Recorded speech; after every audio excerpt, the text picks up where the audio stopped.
Hi guys, ఈ colour combination బాగుంది కదా. ఇవన్నీ ఎక్స్పైర్ అయిపోయిన టాబ్లెట్స్ మనం ఎట్లా చేసుకోం కదా, చెట్లకి వేద్దాం ఈరోజు మనం.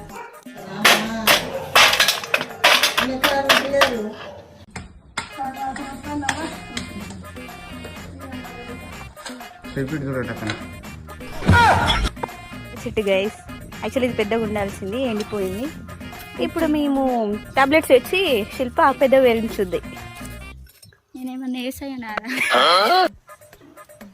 చెట్టు కొంచెం దూరం వేసుకోవాలి, అప్పుడే చెట్టు మీద ఎఫెక్ట్ బాగుంటుంది. దగ్గరైతే చచ్చిపోతుందా శిల్ప? ఏమన్నా తిప్పి కొట్టిందో మమ్మీ వేసుకుంటే కూడా. ఉన్న చెట్టుని చంపేసిర్రంటది ఫ్రెండ్స్ మా మమ్మీ. మా బంతి చెట్టు చూడండి ఫ్రెండ్స్, ఇదైతే నేను పెట్టలేదు, మా అమ్మమ్మ పెట్టింది. అంత మంచిగా పూలు పోతాను. ఎలా మనీ ప్లాంట్కి వెళ్దాం.